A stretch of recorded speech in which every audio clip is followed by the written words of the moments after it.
The papyrus, putting on my table every month. I don't wanna be sad. Don't even try to hide it. No, I don't wanna lose it. And you say how it is, it's so inviting. The papyrus, we're all so alive. The papyrus. Welcome to the Papyrus TV News Update. Now the headlines. Minister Abubakar Momoh hosts NDEC management team. Governor Diri's aide convicted of assaults. IOC decisions discriminate against Africa boxers. Momoh Agege. Edo APC chairman refuses to apologize to PDP candidates.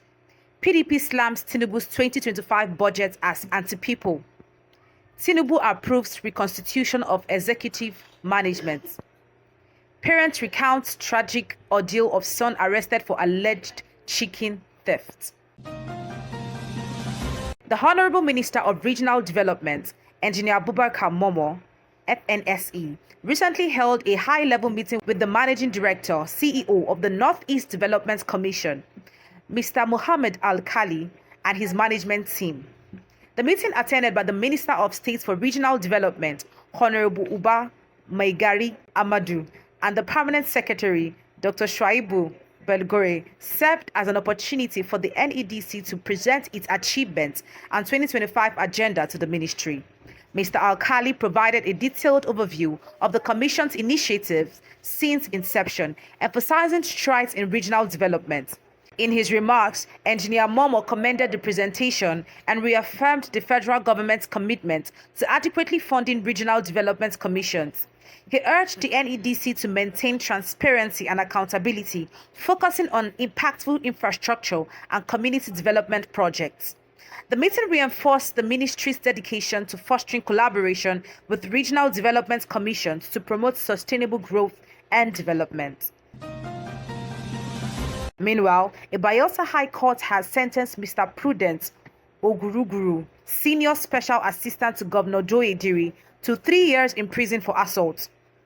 Oguruguru was convicted for attacking Ubong Effiong Ubek in February 2024, causing the victim to lose consciousness. Presiding over the case, Justice I.A. Orukari ruled that the prosecution's evidence conclusively established the assault charges, while charges of attempted murder were dismissed due to insufficient evidence. The court imposed concurrent 3-year sentences with an option of 250,000 naira fine for each count of assault. The court acknowledged Oguruguru's remorse and his status as a first-time offender, but emphasized the need for justice. Continuing, Azania Momoh Agege, interim president of the Nigerian Boxing Federation, has accused the International Olympic Committee of discriminating against African countries with its recent reduction of boxing weight categories. Momoh Agege highlighted how the changes have disproportionately affected African athletes, forcing them to make drastic weight adjustments. He lamented that the move had reduced the continent's chances of securing medals, citing the Paris 2024 Olympics, where only one African boxer, Algeria's Imane Khelif, won a medal. These adjustments unfairly target African nations and undermine their competitive edge, Momoh Agege stated, calling for a review of the changes. In another development, the Edo State chairman of the All Progressive Congress, Jarrett Tenebe, has refused to apologize to the People's Democratic Party governorship candidates, Asue Ighodalo, over allegations of corruption. In a viral video, Tenebe accused Ighodalo of misappropriating state funds, citing reports from the Edo State Vehicle Recovery and Assets Verification Committees. Through his lawyer, Blessing Agbomere, Tenebe maintained that his comments were justified and warranted no retraction.